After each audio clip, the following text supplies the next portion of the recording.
Alhamdulillahirabbil alamin. Hadratal muhtaramin, para alim ulama, pada siang hari ini kita semua dapat berkumpul bersama dalam rangka mengikuti acara peringatan Isra Mi'raj Nabi Muhammad sallallahu alaihi wasallam di Aula Pengadilan Agama Surabaya. Alhamdulillahirabbil alamin. Atas partisipasi bapak-bapak, ibu-ibu seluruhnya kami ucapkan jazakumullah khairan katsira. Acara peringatan Isra Mi'raj ini merupakan momentum bagi kita semua untuk merenungi makna spiritual dari Isra Mi'raj, yang mana Nabi besar Muhammad SAW dari Masjidil Haram kemudian pergi ke Masjidil Aqsa, dari Masjidil Aqsa ke Sidratul Muntaha. Di sana menerima perintah untuk melaksanakan sholat.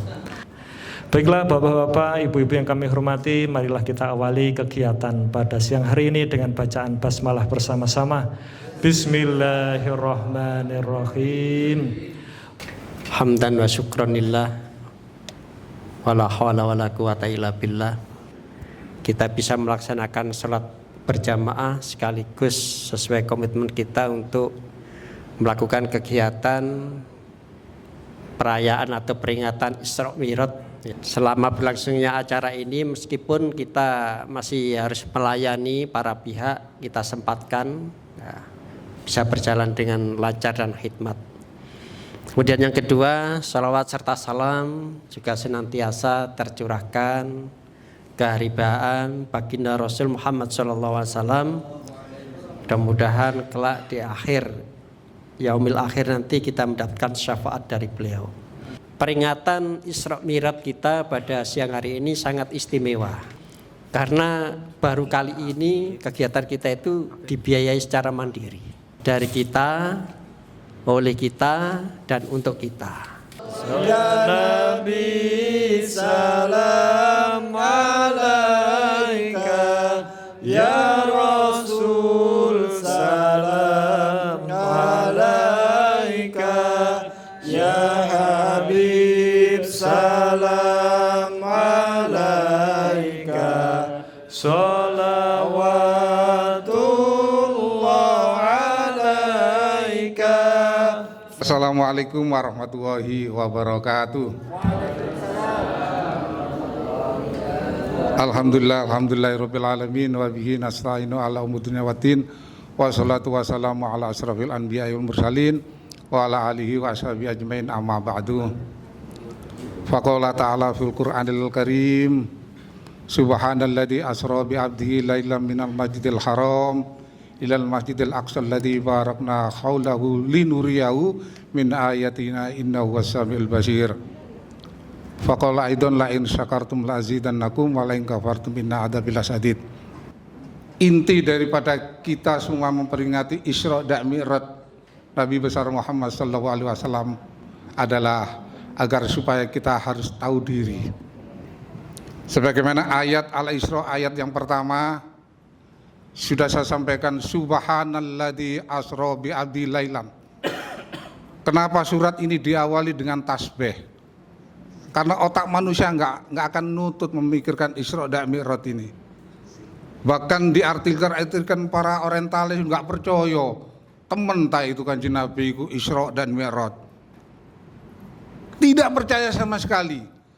Karena dari Masjidil Haram ke Masjidil Aqsa ono ais teko tanda ais sing dari teko Palestina. Oh iya, Pak Gus karo nak, Pak Gus karo. Kilometere piro karo? Tak takon Pak Muqaddar embu karo. Jadi Mekah Masjidil Haram ke Masjidil Aqsa sesuai data yang saya baca itu minimal 1.700 sampai 1.800 km. Allahu Akbar walillahil. Makanya surat ini diawali dengan tasbih. Maha suci Allah.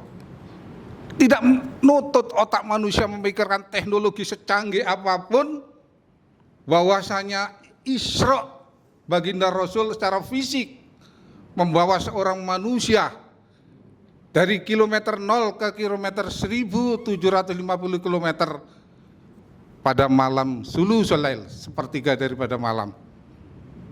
Dari Masjidil Aqsa dilanjutkan perjalanan yang bermiliar-miliar kilometer, berbilion-bilion kilometer perjalanan baginda Rasul ditemani oleh malaikat Jibril dari Masjidil Aqsa ke Sidratul Muntaha di atas langit yang ketujuh.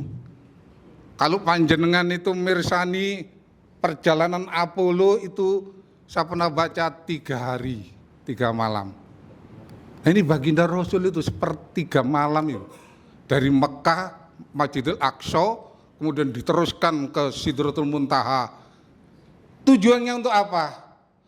Untuk menerima sholat. Sholat yang pertama diperintahkan oleh Allah itu buatan 5 waktu pertama itu. Yang diterima itu adalah 50 waktu. Padahal 24 jam satu hari nek sampean sida diperintah oleh Allah sholat 50 waktu blegedes. Kemudian baginda Rasul turun dari Sidratul Muntaha di langit yang kelima.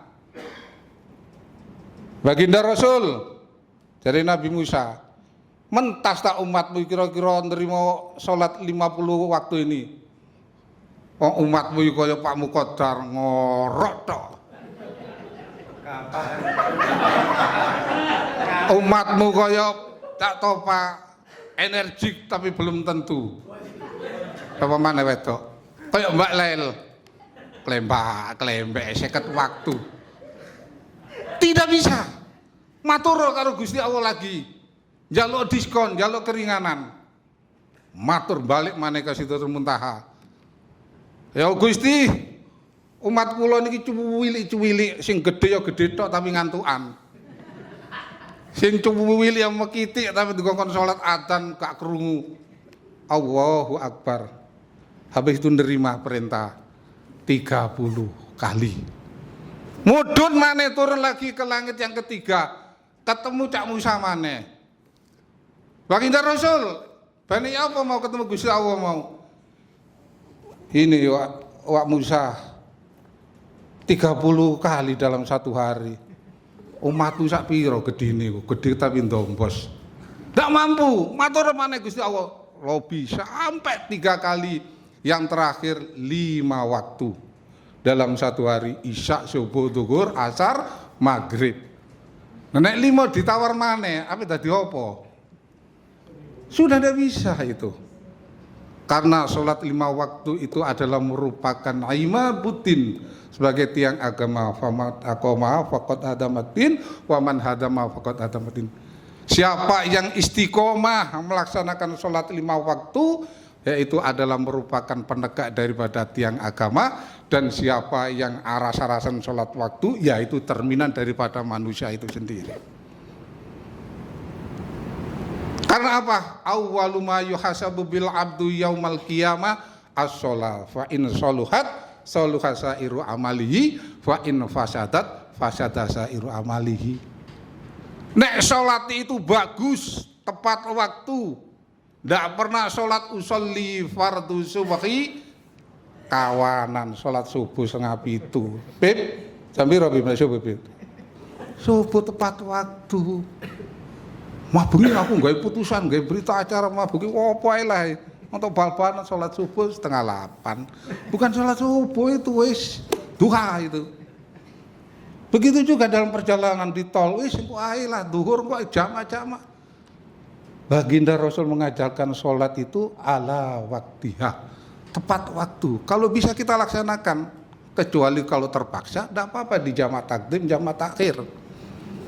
Para bapak, para ibu yang dirahmati oleh Allah. Jadi Isra Mi'raj itu tujuannya menerima perintah sholat yang terakhir, yaitu 5 waktu, isya, zuhur, asar, maghrib, dan seterusnya, yaitu 5 waktu. Kalau sholat ini cerminan daripada bahwa itu orang muslim atau tidak, yaitu sholat. Sampean niku ndelok KTP iku Islam, tapi gak tahu mlebu masjid, gak tahu ikut sholat jamaah di aula ini. Bener tak muslim iku? Islam KTP. Masuk KTP sampean ndak ada tulisannya Islam, tapi 5 waktu panjenengan sholat secara sempurna, Itulah muslim yang sejati, tidak perlu identitas, tidak perlu dan lain sebagainya. Makanya banyak kita jumpai di masyarakat itu Islam identitas, bahwa sholatnya itu jarang melaksanakan. Ada sholat yang mingguan, sholat karena Jumat barokah, bondong-bondong sholat Jumat. Ada sholat tahunan, sholat Idul Fitri dan Idul Adha, karena bajunya baru, sarungnya BAS dan lain sebagainya. Jangan.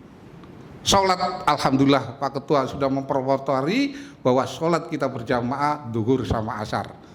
Jangan seperti kemarin, lalu hakim sholat dewe ngadep akuarium. Ngono ta Pak Nana? Aja mesem-mesem sampai niku. Di PP ngadep akuarium juga. Tak delok nisor ngadep bangku. Di sini konsentrasi dari satu.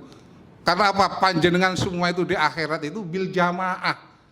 Ndak mungkin Pak Mus mlebu swarga ijenan, ndak mungkin.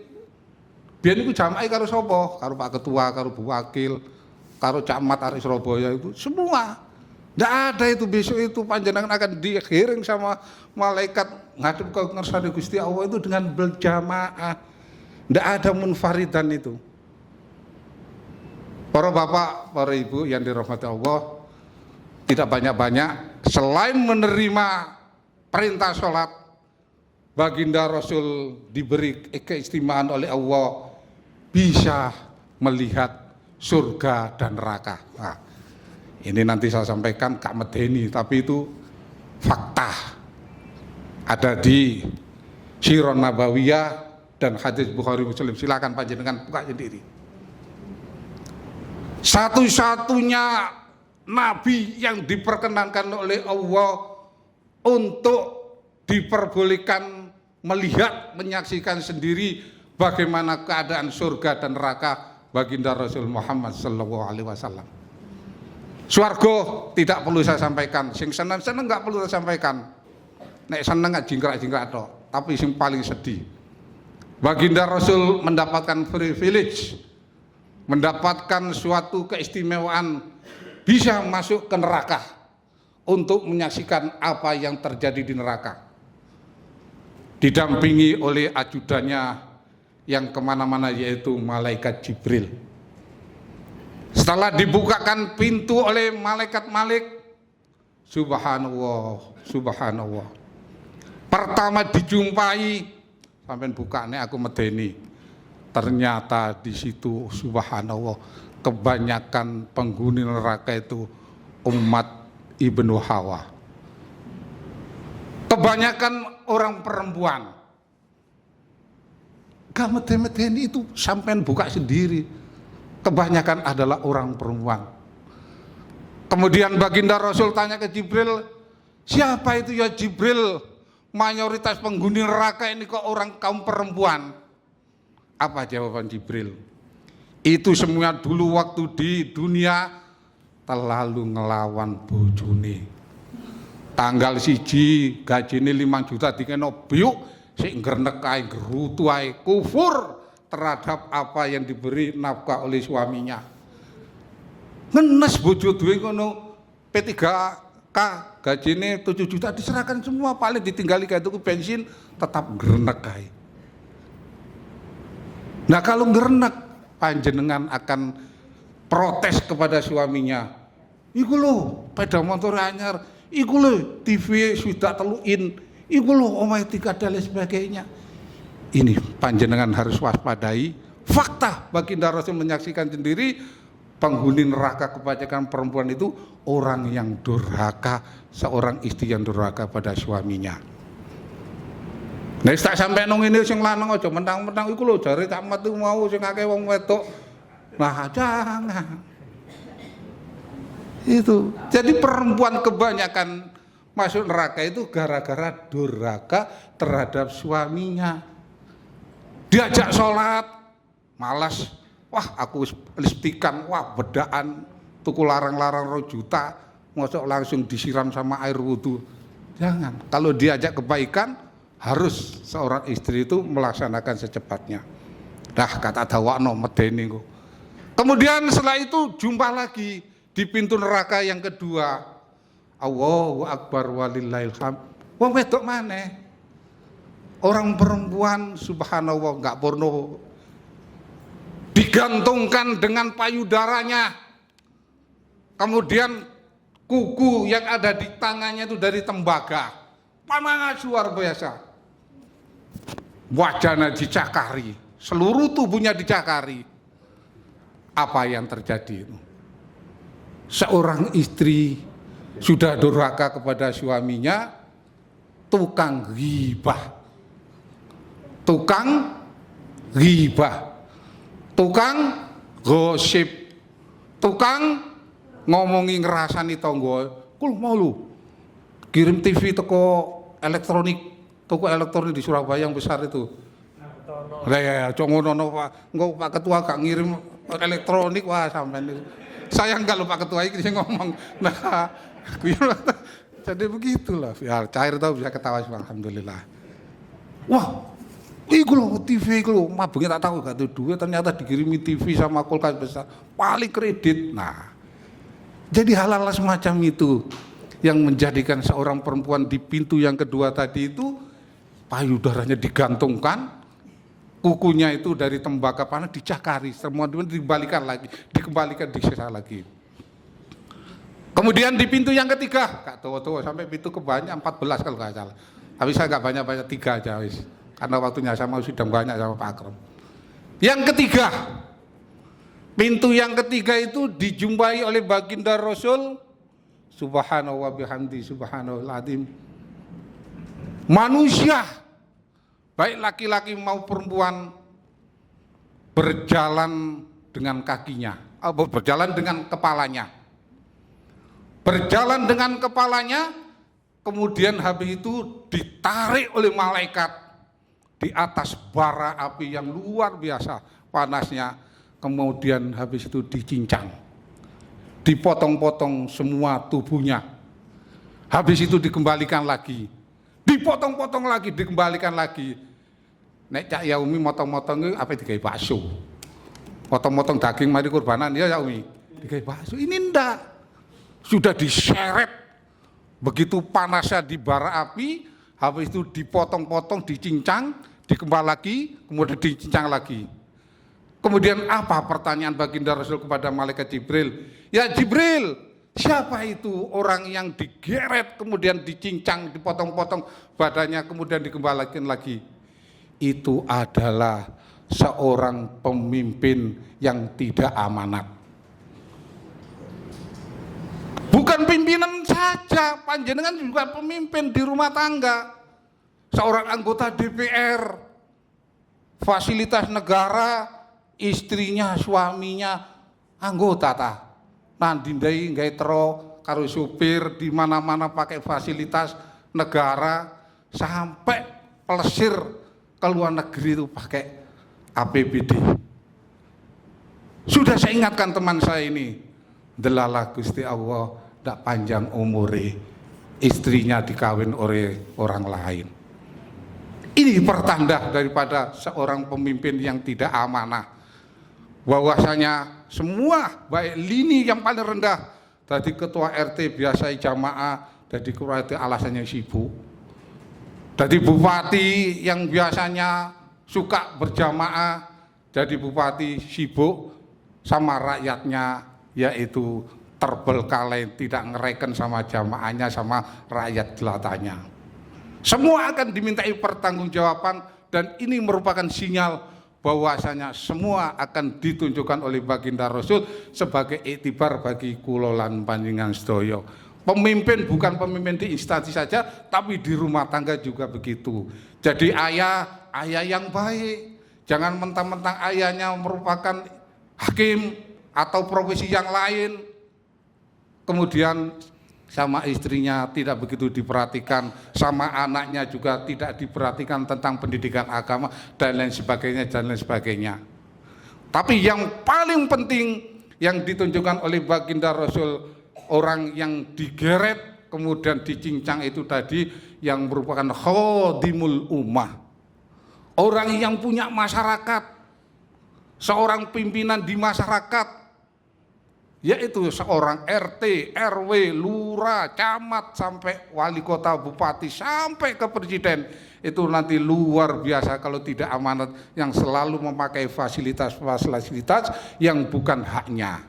Dan mudah-mudahan kula lan panjenengan saya sebagai keluarga besar Pengadilan Agama Surabaya dan keluarga besar kita terhindar, dijauhi daripada apa yang disaksikan oleh baginda Rasul, baik yang pertama, yang kedua, dan yang ketiga, dan seterusnya. Sekali lagi, pangkal daripada tujuan Isra Mi'raj ini pelaksanaan sholat 5 waktu harus kita laksanakan dengan sebaik-baiknya. Karena apa? Sholat 5 waktu ini merupakan cerminan daripada akhlak kita, baik di keluarga, di kantor, dan di masyarakat. Pak insya Allah nek panjenengan niku biasa jamaah, Pak insya Allah karo konco iki gak bedudut, karo pekerjaan insya Allah integritas kita sebagaimana yang diinginkan Pak Ketua, Bu Wakil, dan semua pimpinan, integritas kita akan baik karena sholat itu akan memberikan suatu pencerahan dan inovasi daripada pelaksanaan pekerjaan kita sehari-hari di kantor. Sekian apa yang bisa saya sampaikan. Mudah-mudahan yang bisa saya sampaikan ini bermanfaat bagi saya pribadi dan panjenengan semua. Kemudian dengan Isra Mi'raj perdana di Pengadilan Agama Surabaya ini memicu daripada peringatan-peringatan hari besar Islam lainnya di waktu-waktu yang akan datang. Dan mudah-mudahan dengan Isra Mi'raj ini, mudah-mudahan mulai besok kita refresh, kita mendapatkan suatu inspirasi, merupakan inggih punika yaitu dorongan moral bisa melaksanakan tugas-tugas kita. Biasanya berita acara itu 3 minggu, 4 minggu, nanti jadi 1 minggu. Putusan yang biasanya 3 minggu sambil tidur siang, insya Allah nanti bisa terlaksana 1 minggu ya Pak. Nah, guyut ayo no ibu. Ya. Sekian yang bisa sampaikan. Al-Fatihah. A'udzubillahi minasyaitonirrajim. Bismillahirrahmanirrahim. Alhamdulillahirabbil alamin arrahmanir rahim maliki yaumiddin. Iyyaka na'budu wa iyyaka nasta'in ihdinas siratal mustaqim siratal ladzina A'udzubillahi minasyaitonirrajim. Bismillahirrahmanirrahim. Amin. Hamdan yuwafi ni'amahu wa yukafi mazidah. Amin. Kama yanbaghi li jalali wajhikal karim wa azimi alhamdulillahirabbil alamin. Allahumma barik lana fi Rajab wa Sya'ban wa balighna Ramadan wa hasil maqasid ya Allah. Allahumma barik lana fi Rajab wa Sya'ban wa balighna Ramadan wa hasil maqasidana ya Allah. Rabbana la tu'ahid wa la tuhammil ya Allah. Rabbana hab lana min azwajina wa dhurriyyatina qurrata a'yun waj'alna imama. Rabbana atina fid dunya hasanah wa fil akhirati hasanah wa qina adzabannar. Wa subhana rabbika rabbil izzati amma yasifun. Wassalamun ala mursalin walhamdulillahi rabbil alamin. Assalamualaikum warahmatullahi wabarakatuh.